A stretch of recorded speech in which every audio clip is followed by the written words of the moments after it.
No hay que cambiar todo. Necesito que... Está bien. No hubiera dificultades, nada, se queda divertido. Hace algún tiempo en algún hospital me invitaron a dar esta plática. Apenas en un par de días le voy a dar una refrita a este tema. Es un tema que pudiera ser para muchos algo demasiado dedicado a ginecología. A los ginecólogos, y efectivamente fue un congreso que organizaron los ginecólogos, invitaron a algunos radiólogos para que compartiéramos con ellos el punto de vista que puede ser a veces un poquito diferente al que tienen los especialistas de las diferentes áreas. Bueno, platicaba con alguien que para nosotros estar invadiendo las áreas de muchos especialistas es una cuestión de necesidad. Y nosotros lo hacemos siempre con un punto de vista que es más bien descriptivo, pero inevitablemente nos metemos en las cuestiones terapéuticas, en las cuestiones etiológicas, en las cuestiones más profundas de cada una de las especialidades y de los padecimientos en particular. Hablar de esta cuestión de ultrasonido vaginal, tema tal como nos lo pasaron para que fuera presentado en esa ocasión. Decía en el título de los pósters de ecografía vaginal, tenerle respeto sin perdiéndole el miedo.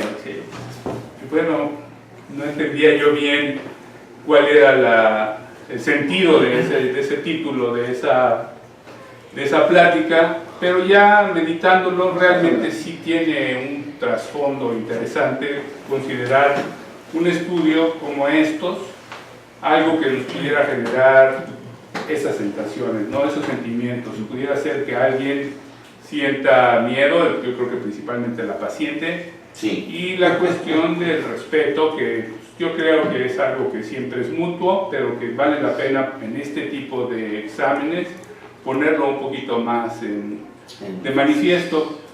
Y me refiero yo al final de cuentas que estas consideraciones emocionales o profesionales que nosotros tenemos prevalecen al final de nuestra práctica. Podemos ver entonces que para hacer un ultrasonido vaginal hay ciertas indicaciones que son absolutas, que son obvias. Por decir algo, si nosotros queremos ver un embarazo en sus primeras etapas, es imposible que lo podamos valorar de manera justa si no es apreciando al bebé en su minúscula expresión, como lo son en las primeras semanas, y desde ese momento empezar a hacer una valoración de su viabilidad, es decir, mejor dicho, de su vitalidad y de su organogénesis. Existe muchísima investigación e información disponible para que nosotros podamos hacernos una idea de cuando un embrioncito, desde muy pocas semanas, 6 semanas, 7, 8 semanas, nosotros podamos detectar anomalías en su desarrollo. De tal forma que la organogénesis es un dato que solamente con un ultrasonido que nos permita tener una lupa de aumento y ver las cosas con un detalle y un acercamiento mucho más preciso que un ultrasonido abdominal nos lo permite. Por ejemplo, las personas, hoy en la mañana vi también que no puede embarazarse. Es evidente que nosotros tenemos que investigar a las personas con problemas de fertilidad o de esterilidad a través de herramientas que nos permitan valorar si esos ovarios están teniendo función ovulatoria. Y esa es una de las indicaciones que sin duda alguna tiene la ecografía vaginal, para ver si alguien está teniendo una neoplasia o una alteración en el endometrio, ya sea de naturaleza funcional o de naturaleza neoplásica o de naturaleza inflamatoria. No cabe duda que el ultrasonido vaginal cambió la manera de abordar este tipo de problemas.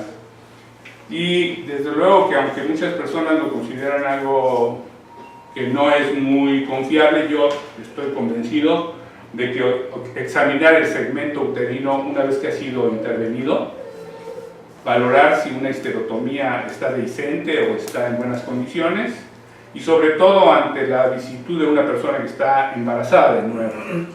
El riesgo de ruptura uterina en personas con segmentos operados es algo que tiene que valorarse de manera bien detallada, y en toda paciente que vaya a embarazarse después de haber sido sometido a una cesárea debería ser mandatorio. Hay mucho escrito sobre la valoración de los vasos sanguíneos en la ginecología y en obstetricia. Aquí la doctora Michelle otra vez asistió a una interesantísima plática donde platicaba cómo se valora la circulación placentaria, subplacentaria durante el embarazo. No solamente en el embarazo se valora en ginecología la hemodinamia de los vasos sanguíneos en la pelvis, sino que también en muchísimas otras alteraciones, ya sean de naturaleza degenerativa, neoplásica o inclusive complicaciones de alteraciones arterioscleróticas en la matriz o en la pelvis.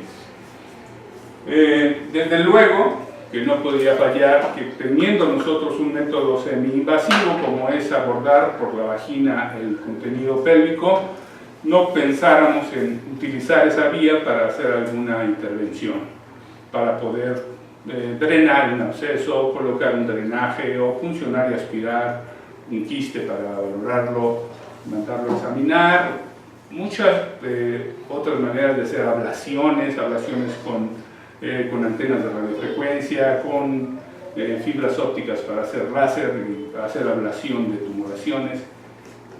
Cada vez avanza más la cantidad de temas que pueden ser abarcados en este tipo de intervenciones.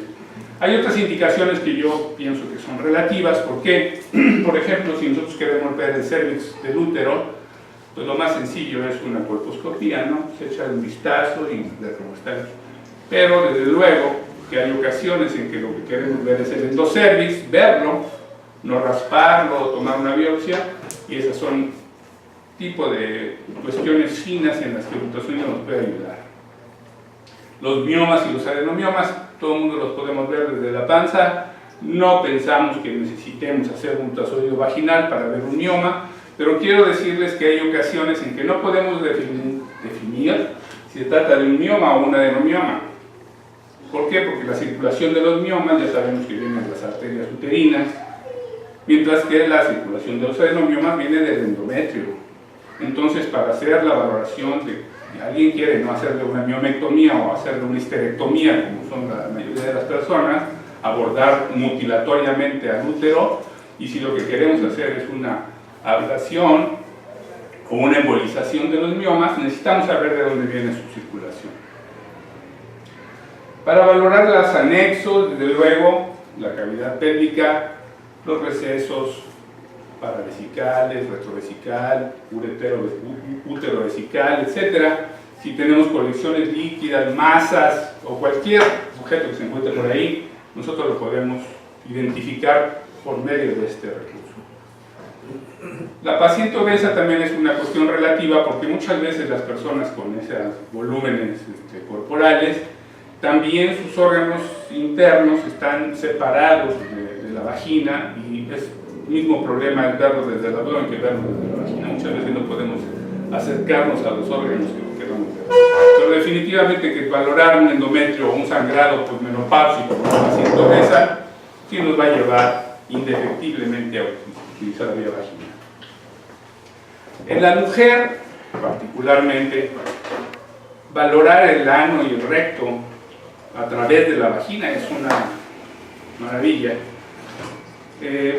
particularmente por la anatomía propia de ellas. Es posible que nosotros con un transductor colocado en el introito o un poquito más allá del vestíbulo vaginal podamos observar perfectamente el recto y el ano. Valoración que es muy útil cuando hay alguien que tiene incontinencia, cuando hay personas que sufrieron una lesión en el esfínter anal como consecuencia muchas veces de trauma obstétrico, y que las personas queremos saber si ese esfínter está competente o es reparable.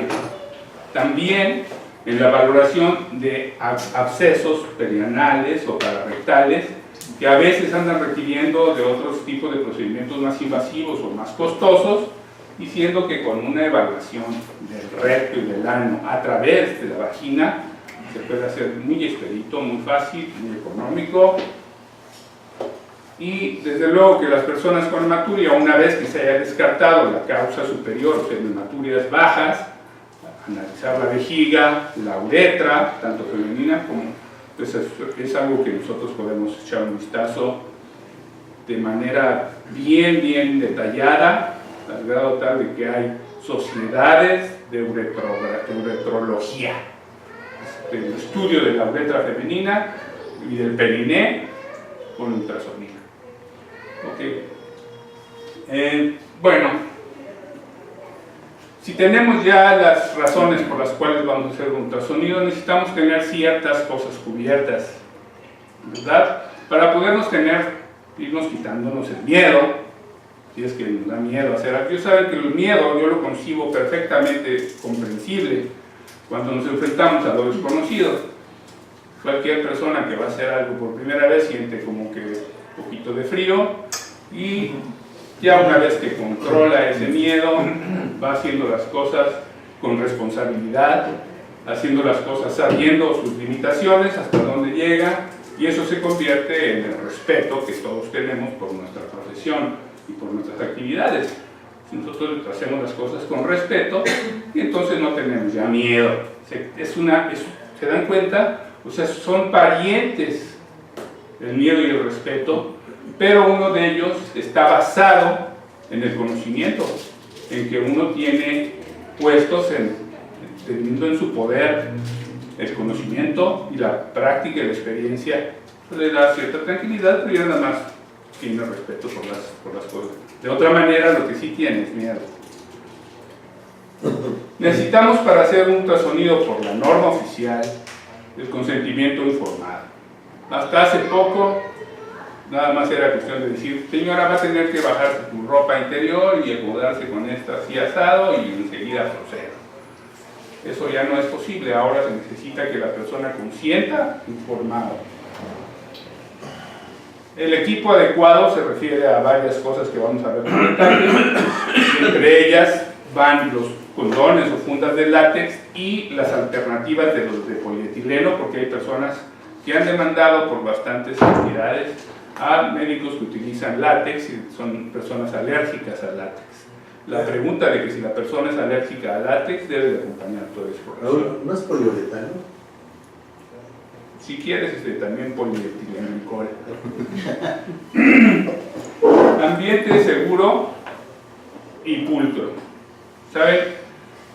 Parece mentira, pero muchas personas pretenden hacerle a otra una exploración en donde tiene que estar expuesto en cualquier mesa y delante de cualquier pelado, ¿no? A veces la ventana está abierta, a veces está oyéndose todos los ruidos, y eso es algo intimidante. Yo no sé si todos nosotros tengamos la misma clase de ideas, pero yo sí creo que las mujeres, en cualquier medio, sea el medio que sea, sí resienten cuando un ambiente no les es propicio para ser examinados de una manera tan íntima como es esta. De tal manera que ambiente seguro y pulcro se las dejo a su interpretación, y tener la vejiga vacía. Esa es una bendición, la vejiga vacía, porque el ultrasonido convencional, como lo recordamos, es: tómese toda esta agua, aguántese las ganas, ya cuando estén bailando, entonces las pasaban al ultrasonido. Eso es algo que ya está fuera de todo contexto, no se necesita. Se puede hacer un ultrasonido sin vejiga llena, y en el caso del ultrasonido vaginal, al contrario, nos estorba la vejiga. Esta cuestión de que las personas deberían de tener vida sexual activa para poder hacer un ultrasonido vaginal, debería ponerlo así entre comillas, porque realmente no es un requisito indispensable. Hay ímenes complacientes o ímenes incluso que ya están perforados desde siempre, a través de los cuales se puede hacer una exploración vaginal, pero igual hay personas que, aunque no tengan esa condición, prefieren no hacerse un ultrasonido vaginal. Dicen: no, yo no quiero hacer un ultrasonido vaginal, pero se necesita cumplir con alguna de las indicaciones que vimos, entonces podemos utilizar la vía rectal. La verdad es que es bastante aceptada muchas veces cuando no es posible, incluso en menores de edad, en personas, en niñitas menores de edad, en las que se necesita ver, por ejemplo, me recuerdo a alguien que tuvo un síndrome de Turner, ¿se acuerdan del síndrome de Turner, no? X5X0, chaparrita, cuello alado, poquito valgo, muy abusada en la escuela, y ya tenía 16 años y no arreglaba. ¿Por qué? Porque tienen hialinización, tienen genitales no desarrollados. Entonces, efectivamente, para poder revisar a esta jovencita, tuvimos que utilizar un traductor transrectal, darnos cuenta que tenía un útero como de 1 centímetro y fracción, que era totalmente malformado y formaba parte de su síndrome. Ahí fue donde se dieron cuenta que tenía ese síndrome, porque estaba no arreglado y está chaparrita, no está muy bonito. Pero ya cuando dijimos, ¿sabes que tiene un útero así? Y mírale cómo tiene el cuello. Entonces, podrá tener un Turner. Conocer los equipos, utilizarlos de manera expedita y tener cierta experiencia es deseable. Desde luego que la experiencia solamente la adquiere uno haciendo las cosas y nunca nace con ella.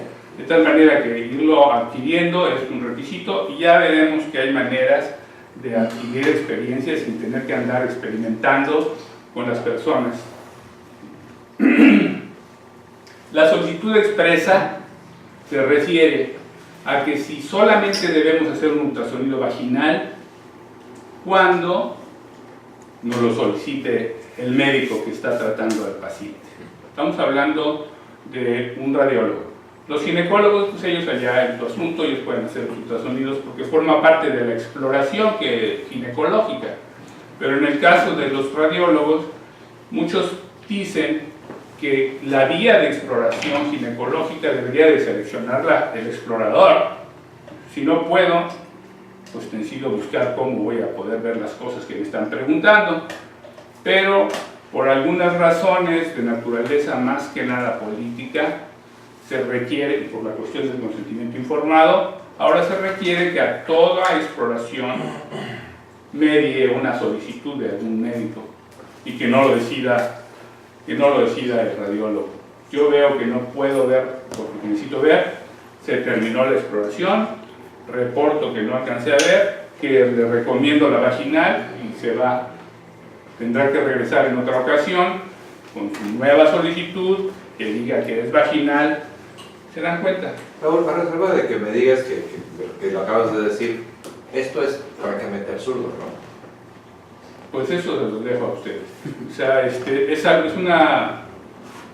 una manera que se ha venido haciendo la burocratización del procedimiento médico y a veces no redunda en ventaja para nadie, pero así lo han hecho.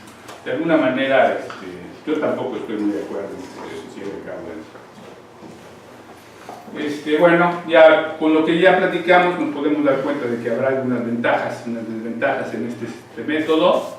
Por ejemplo, los transductores de alta frecuencia, que son los transductores transvaginales, tienen la gran ventaja de tener una gran resolución espacial, permiten ver las cosas con mucho detalle. ¿Por qué? Porque tienen 13, 10, 11, 15 MHz en sus cristales piezoeléctricos. Mientras que los que utilizamos acá en la panza pues son que de 3.5, de 2, de 3.75. Los que utilizan los cardiólogos allá son de 2 MHz, ¿no? De 2 punto y cacho, 3. No se necesita gran resolución, nada más ver con gran velocidad cosas. Acá la resolución espacial es una ventaja, pero al mismo tiempo que es una ventaja en los cristales de alta frecuencia, es una desventaja porque la alta frecuencia sacrifica la profundidad de la vibración. Entonces no podemos ver muy lejos y si algo queremos ver que se salga de nuestro glándula vaginal. Una desventaja es que es invasiva, o sea, quiero decir que hay que introducir algo en el cuerpo y esa es una desventaja relativa. pero es una ventaja porque esa invasividad nos permite acceso a instrumentación a través del aparato. No requiere vejiga llena, es una ventaja. El tacto visual lo voy a platicar un poquito más amplio, porque el tacto visual, ¿qué es eso el tacto visual? Sí, o sea que precisamente nosotros podemos explorar viendo y al mismo tiempo sintiendo algo que está duro, algo que está blandito, algo que estorba, algo que lo puede uno desplazar y empujar hacia un lado para ver atrás, con dolor o sin dolor, etc. De tal manera que poder ver lo que estamos tocando es como tener un ojo en el dedo, ¿no? Pero un ojo que ve a través, está fantástico, ¿no? Y el costo por consumir es una desventaja. ¿Por qué? Hay que usar gel, hay que usar guantes, hay que usar preservativos o fundas, hay que utilizar más sábanas de las que son convencionales, toallitas. O sea, la verdad sí se necesitan más consumibles. Vamos a ver, que no tolera la torpeza y inseguridad. Saben que cuando está uno haciendo algún ultrasonido, pues igual la riega y regresa y luego y se sigue y se puede uno tardar ahí. La persona, mientras más tiempo se tarde uno pues me está revisando muy bien en la panza. No es lo mismo en la vagina. En la vagina no nos podemos tardar mucho porque la persona ya, todo el mundo ya está, ¿qué diablos? Hay veces en que uno dice, maldición, no lo hallo. Hay veces en que no encuentra el útero, el ovario, y está uno así, ¿dónde diablos está? Y ya está uno sudando y todo el mundo, ¿qué onda? Como que aquí ser torpe se nota más. Cuando haces una exploración vaginal, en general, no solamente en ultrasonido, cualquier exploración vaginal que sea manitas torpes, no es muy tolerado. Lo que sigue. Bueno, les decía de la resolución espacial, ya platicamos que hay transductores de muchas frecuencias, algunos de ellos son de alta frecuencia, son de baja frecuencia, son cuestiones técnicas que los vendedores quisieran pasar por alto y quisieran venderles todos. Cuando ustedes quieren comprar un aparato de estos, ellos dicen, no, mire pero este le va a servir cuando vea a un niño, y este le va a servir cuando vea a una persona gordita, y este le va a servir a una persona no tan gordita, y o sea, les quisieran vender todos, pero ustedes tienen que saber escoger dependiendo y sabiendo que la resolución se las va a dar la frecuencia, y la frecuencia les va a permitir ver más profundidad o menos profundidad, inversamente proporcional. El tacto visual, hace muchos años me encontré un libro ya amarillento y polvoriento que traía transductores que se colocaban de esta manera en la mano. En ese momento dije yo, bueno, pues sí es buena idea, pero la verdad se me hace... Siento que con el transductor es bien facilito, ¿no? Con el transductor es muy sencillo hacerlo. Pero ya después me quedé y dije, la idea no era tan mala, porque hay ocasiones en que los transductores son rectos, se han dado cuenta, son unos transductores, unos bastones así rectos. A veces uno quiere ver aquí arriba y dice, me estorba, o sea, no puedo, entonces tengo que irme hacia abajo, ya topé contra la mesa. O sea que no son fáciles de manipular esos transductores.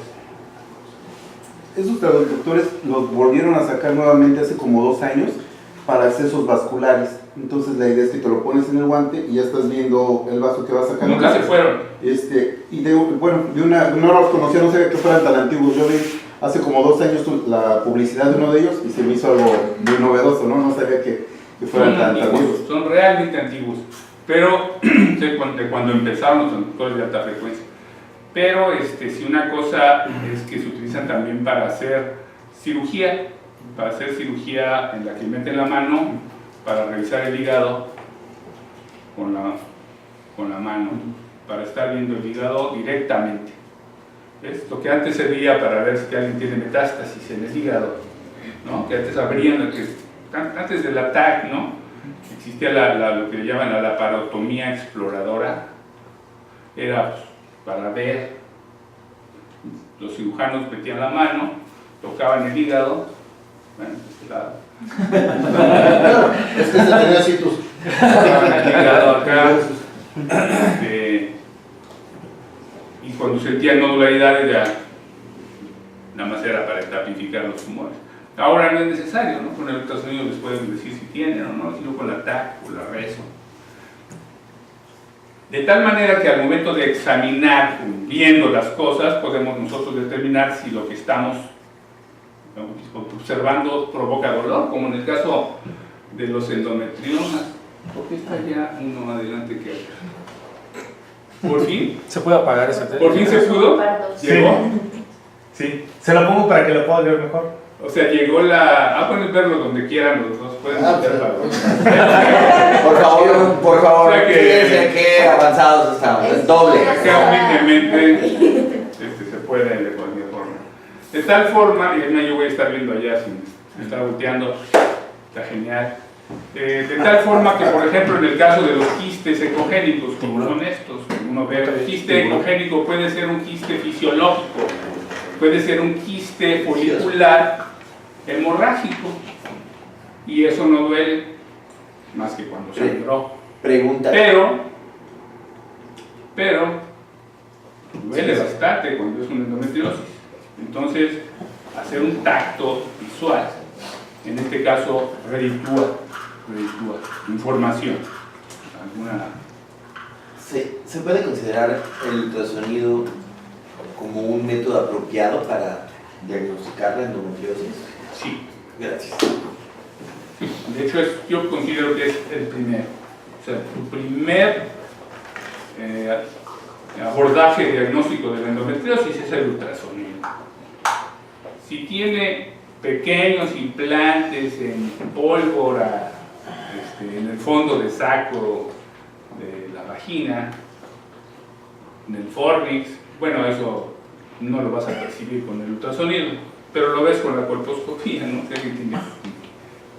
Pero si tiene endometriosis pélvica, lo primero es ultrasonido. Y el ultrasonido tiene una sensibilidad y una especificidad muy aceptables para determinar esto. Luego de aprovechando el mismo tema, ¿y el hematometra? La hematometra, pues, con la mano en la cintura, ¿verdad? Porque no es otra cosa más que una retención de sangre en la cavidad endometrial. Y pues eso está así como que de pechito. Está muy fácil. Para eso, hasta con un ultrasonido abdominal, ya puedes darse cuenta. ¿Ok? Absolutamente que el embarazo ectópico perdió la gran mortalidad que tenía, gracias a que es posible sospecharlo y detectarlo en fases tempranas antes de su ruptura, y eso ha dado lugar a que se vean los embarazos ectópicos todavía sin ruptura, y con los tratamientos alternativos que hay ahora, en vez de hacer inmediatamente una cirugía, pues incluso darles un metotrexate o hacerles una inoculación de metotrexate intrasaccular y ahorrarse la cirugía con lo que conlleva, ¿no? Bien, no podría pasar por alto también las causas de dolor pélvico, que pueden ser de maneras que son fisiológicas.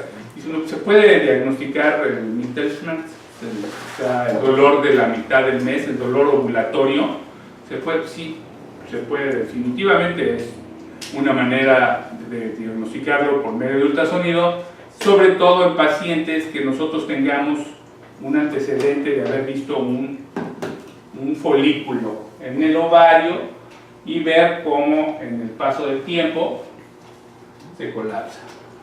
El colapso, la que sigue por favor, el colapso del folículo, la transformación del folículo una vez que se llevó a cabo la ovulación, ya sea que se haga hemorrágico, la que sigue por favorcito, o que simple y sencillamente provoque un derrame pélvico. ¿Ahí donde está el derrame? ¿Verdad? Cambia esa. ¿Ya lo sabía? Sí, no le hice esa. Ah, sí, claro.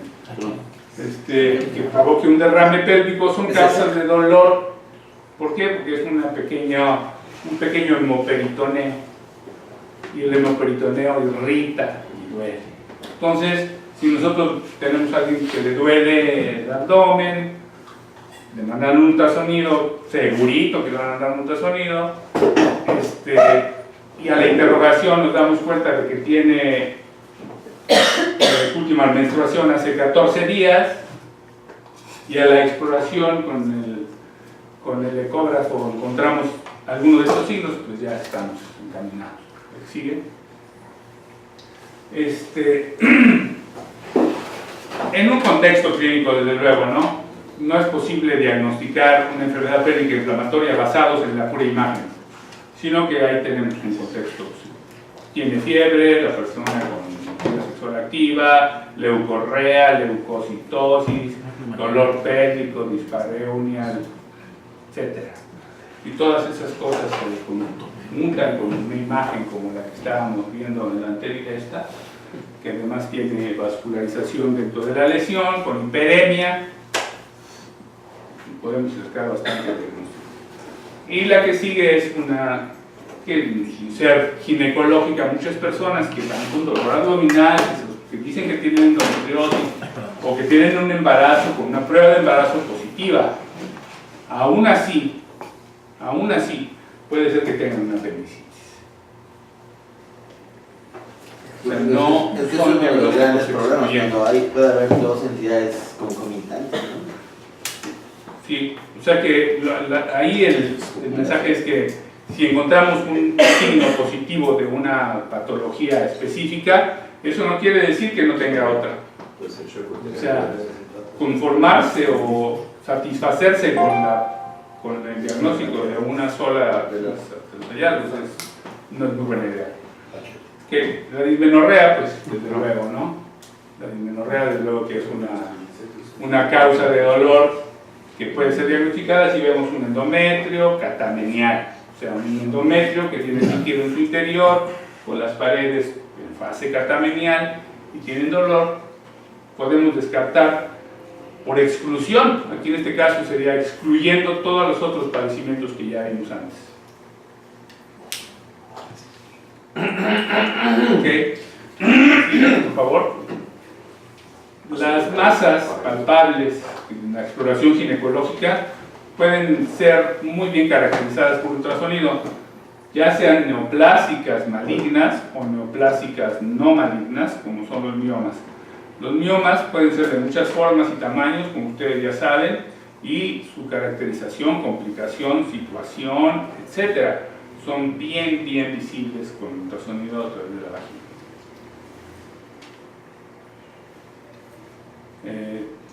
A veces palpables, a veces no. Las lesiones quísticas pueden provocar dolor o no, pueden ser hallazgos incidentales, pero siempre es necesario darles un reporte, darles una ubicación, darles un conocimiento de su existencia a los clínicos.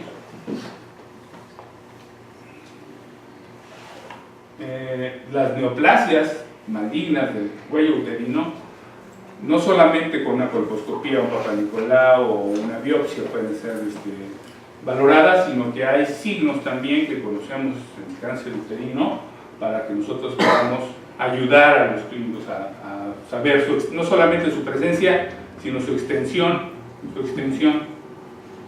Y de ahí que si nosotros vemos que puede extenderse hacia la vejiga o hacia el recto, la neoplasia de origen cervical, pues forma parte de la etapificación que todos conocemos para poder hacer el tratamiento correspondiente. Fíjense que este es precisamente un fácil de Biovit. Es la capa muscular del recto, y aquí está una disrupción, visto desde la vagina. O sea, desde la vagina nosotros vemos perfectamente toda la circunferencia de la vesícula. Y una muy específica que ya casi no se utilizan los dispositivos, pero yo tengo una bola grande de casos ahí tratados de dispositivos que no se tocaron, ya sea que no se tocaron los hilos, pero que el dispositivo está en su lugar, o que en otros casos, dale la vuelta que sigue, por favor, o en casos diferentes en los que no se tocan los hilos, pero que también el dispositivo está encarnado o francamente migrado, incluso ya con un extremo saliéndose del útero, como es en otras ocasiones. O sea, ahí perforó el útero, ¿no? Sí, exacto. O sea, esta es la cavidad endometrial y pues ya... Ya se fue a cavidad. Atravesó la pared. No, atravesó la pared uterina, ¿no? Sí, se está saliendo ya del útero. No es raro. A veces se va migrando Se fue.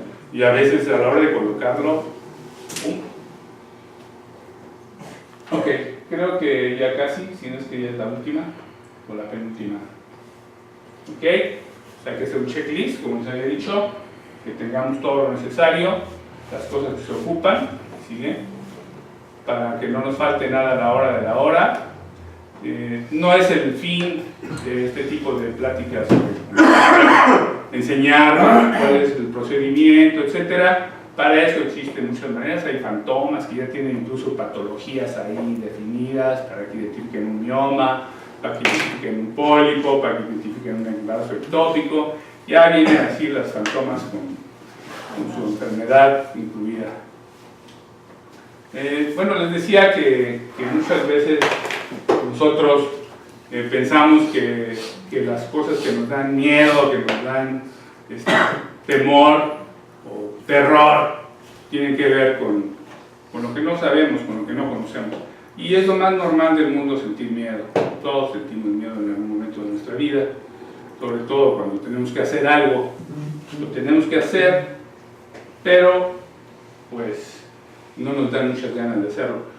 Esa base de persistencia, esa base de repetir las cosas, esa base de no salirse de los procedimientos que tienen que hacerse para que de una forma u otra todo termine en algo que nosotros podamos añadir a nuestra experiencia. Y una vez que tenemos eso, entonces ahora ya tenemos responsabilidad por cada una de las cosas que hagamos. Y al hacerlas, entonces tenemos el respeto que nosotros le damos a nuestro trabajo y el respeto que debemos de hacer que merezca ese trabajo. O sea, nosotros no tenemos que estar pensando que nuestro trabajo nada más lo va a respetar Dios cuando nos moramos. No, también nosotros tenemos la obligación de que nuestro trabajo sea respetado, sea valorarlo nosotros primero, pero para ponerlo en el lugar que le corresponde. Bueno, creo que es la penúltima. Así, gracias.